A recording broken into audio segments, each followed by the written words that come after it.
नमस्कार दोस्तों, इस वीडियो में हम जानेंगे कि आप जीरोधा की ऐप से कैसे म्यूचुअल फंड में एसआईपी या फिर वन टाइम इन्वेस्टमेंट कर सकते हैं। अपनी मंथली एसआईपी या लमसम डिपॉजिट कैसे शुरू कर सकते हैं, वो भी बहुत ही सिंपल तरीके से। इस वीडियो में सभी इन्फॉर्मेशन स्टेप बाय स्टेप बताने की कोशिश करूंगा, तो फ्रेंड आप इस वीडियो को लास्ट तक वॉच करें। अगर आप जीरोधा में एसआईपी स्टार्ट करना चाहते हैं तो आपके पास जीरोधा का डीमैट अकाउंट होना बहुत ही ज़रूरी है। अगर आप अभी तक जीरोधा का अकाउंट ओपन नहीं किए हैं तो आप इस वीडियो के नीचे दिए गए लिंक के माध्यम से जीरोधा का अकाउंट ओपन कर सकते हैं। अपने जीरोधा की ऐप को ओपन करते हैं, पर यहाँ बहुत से लोगों को कन्फ्यूजन होता है कि एसआईपी स्टार्ट कैसे करें, क्योंकि इस ऐप में कहीं पर भी एसआईपी स्टार्ट करने की ऑप्शन नहीं है। तो फर्स्टली हम अपने प्रोफाइल सेक्शन में जाते हैं और सेगमेंट को चेक करते हैं। यहाँ पर म्यूचुअल फंड का सेगमेंट ऑन है, बट म्यूचुअल फंड का सेगमेंट एक्टिव होने के बावजूद यहाँ पर म्यूचुअल फंड स्टार्ट करने की कहीं पर भी ऑप्शन नहीं है। तो हम आपको क्लियर कर देना चाहते हैं कि इस ऐप में आप एसआईपी स्टार्ट नहीं कर सकते। म्यूचुअल फंड के लिए जीरोधा ने एक डेडिकेटेड ऐप डिजाइन किए हैं जिसका नाम है कॉइन बाय जीरोधा। आप गूगल प्ले स्टोर पे कॉइन बाय जीरोधा टाइप करके आप इस एप्लीकेशन को डाउनलोड कर सकते हैं। आपको कॉइन के नाम से इस तरीके का ऐप मिलेगा जिसे आपको इंस्टॉल करना है। तो फ्रेंड, मैंने ऑलरेडी कॉइन का एप्लीकेशन इंस्टॉल कर रखा है, इसलिए मैं एप्लीकेशन को ओपन करता हूं। और आप सेम अपनी जीरोधा काइट की ऐप की आईडी के साथ ही इसे लॉगिन कर सकते हैं।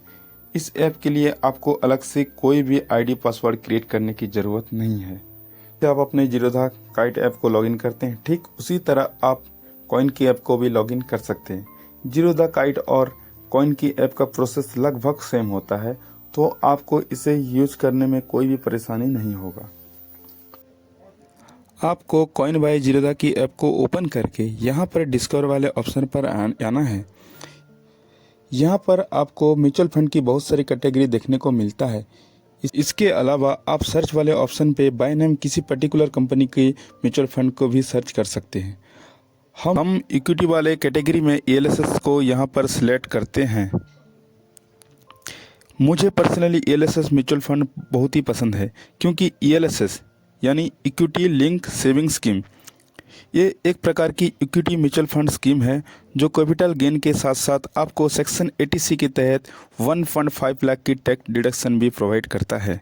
यहाँ पर हम कौन टैक्स प्लान को सिलेक्ट करते हैं।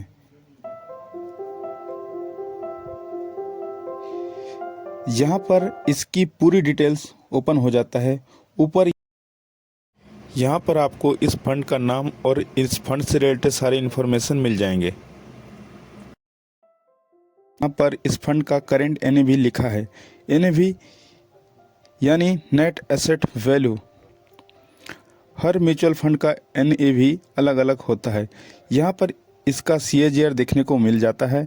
CAGR का full form compound annual growth return. यहाँ पर आप इस फंड का 1 ईयर से लेकर 5 ईयर तक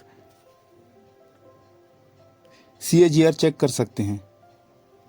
मिनिमम इन्वेस्टमेंट 500 रुपीज़ लिखा हुआ है। इसका मतलब आप इस फंड में मिनिमम 500 से अपना इन्वेस्टमेंट स्टार्ट कर सकते हैं।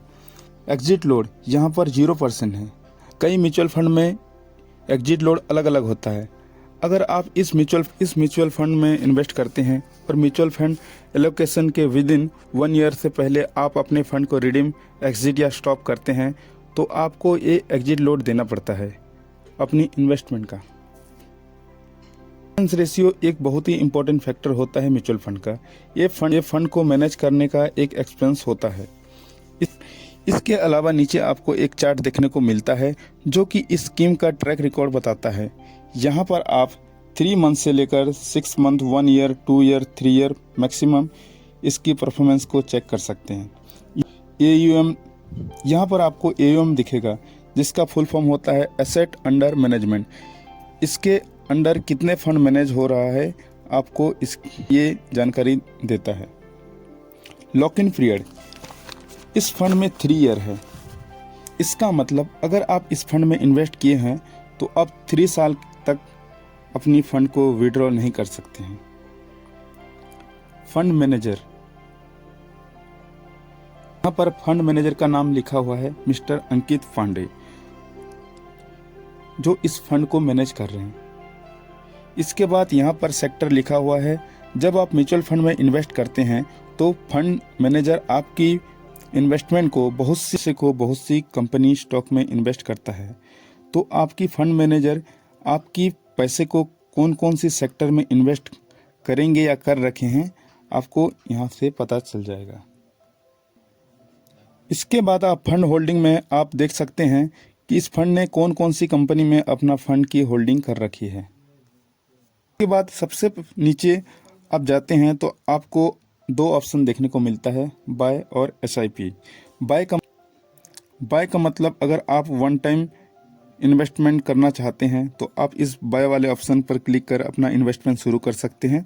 लेकिन आपको मंथली एसआईपी के थ्रू इन्वेस्ट करना है तो आप ऐसा क्लिक कर सकते हैं। हम एसआईपी में इन्वेस्ट करना है तो हम एसआईपी में क्लिक करते हैं। जैसे ही हम एसआईपी पर क्लिक करते हैं हमारे पास ये इंटरफेस खुल के आ जाएगा, एएमसी एसआईपी। इस ऑप्शन को क्लिक करने पर हमारे एसआईपी को कोई भी प्रकार के चेंजेस नहीं कर सकते हैं। तो मैं यहाँ पर इस ऑप्शन को क्लिक नहीं करता हूँ। अगर आप अपनी एसआईपी मंथली मैनुअली देना चाहते हैं तो आप क्रिएट मैंडेट करने की कोई ज़रूरत नहीं है। अगर आप अपनी एसआईपी ऑटो पेमेंट करना चाहते हैं तो आप क्रिएट मैंडेट वाले ऑप्शन पर क्लिक कर आप क्रिएट मैंडेट कर सकते हैं, जिससे आपको हर महीने आपके अकाउंट से आपका पैसा डिडक्ट हो जाएगा। मुझे मैनुअली हर मंथ पे करना है, इसलिए मैं इस मैंडेट क्रिएट नहीं करता हूँ। Initial amount 500। इसके बाद यहाँ पर लिखा है इनिशियल इन्वेस्टमेंट RS 500। इस फंड में आप कम से कम 500 से अपनी इन्वेस्टमेंट को स्टार्ट कर सकते हैं। अगर आप इस अमाउंट को बढ़ाना चाहते हैं तो आप अपने हिसाब से इस अमाउंट को बढ़ा सकते हैं। अगला ऑप्शन आपको फ्रीक्वेंसी का मिलेगा। फ्रीक्वेंसी पर क्लिक करने पर आपको वीकली, 15 डेज, मंथली, क्वार्टरली का ऑप्शन देखने को मिलता है। आपको अपना एसआईपी किस तरह करना है आप अपने हिसाब से सिलेक्ट कर सकते हैं। हमें मंथली एसआईपी स्टार्ट करना है तो हम मंथली वाले ऑप्शन को क्लिक करते हैं। यहाँ पर डेट वाले ऑप्शन पर आप अपने हिसाब से डेट चूज कर सकते हैं। क्योंकि बहुत सारे लोग सैलरी पर्सन हैं, इसीलिए उनका सैलरी 1 तारीख से लेकर 10 के बीच में आता है। तो मैं रिकमेंड करूंगा आप अपने एसआईपी की डेट 5 से 10 के बीच में कीजिए। यहाँ पर नेक्स्ट ऑप्शन आता है ऑटोमेटिक सेटअप का। ऑटोमेटिक सेटअप वाले ऑप्शन पर क्लिक करने पर यहाँ पर आपको इंक्रीमेंट परसेंटेज लिखा हुआ मिलेगा। इस ऑप्शन का मतलब आप जो एसआईपी स्टार्ट कर रहे हैं अगर उसे आप परसेंटेज के हिसाब से बढ़ाना चाहते हैं तो बढ़ा सकते हैं। अगर आप इस मंथ 2000 रुपये से अपना इन्वेस्टमेंट स्टार्ट कर रहे हैं और आप नेक्स्ट मंथ या किसी भी मंथ से अपना एसआईपी की अमाउंट को इंक्रीमेंट करना चाहते हो तो आप इस वाले ऑप्शन से अपने हिसाब से आप अपनी एसआईपी अमाउंट को इंक्रीज कर सकते हैं। यहाँ पर आप अपने हिसाब से डेट चूज कर सकते हैं। 8 मई को आपकी एसआईपी की अमाउंट 20% के हिसाब से इंक्रीज हो जाएगा। हमें अपनी एसआईपी अमाउंट को मंथ वाइज या किसी भी मंथ से इंक्रीज नहीं करना है तो हम यहाँ पर ऑटोमेटिक सेटअप वाले ऑप्शन को अनटिक कर देते हैं। इसके बाद हम क्रिएट एसआईपी वाले ऑप्शन पर क्लिक करते हैं। यहाँ पर you are creating a monthly SIP for 500 in Quant tax plan लिखा हुआ मिलेगा।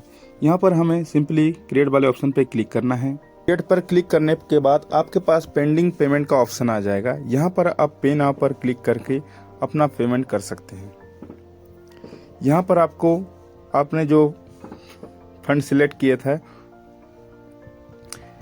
फर्स्टली आपका अमाउंट जितने का आपने एसआईपी स्टार्ट किया वो अमाउंट आ जाएगा। नेक्स्ट आपके पास आपने जीरोधा का अकाउंट खोलते समय जो अकाउंट ऐड किया था आपको वो अकाउंट नंबर यहाँ पर शो हो जाएगा। उसके बाद यहाँ पर आपका यूपीआई आईडी आपको मिल जाएगा। यहाँ पेमेंट मोड का 2 ऑप्शन है, एक यूपीआई है, सेकंड है नेट बैंकिंग। यहाँ पर आप यूपीआई या नेट बैंकिंग किसी भी तरह से आपका अपना पेमेंट कर सकते हैं। यहाँ पर कंटिन्यू पर क्लिक करना है। उसके बाद आप यहाँ पर आप गूगल पे या फ़ोन पे जहाँ आपने सिलेक्ट किया है उस वाली एप्लीकेशन में जाकर अपना पेमेंट कर सकते हैं। Thank you.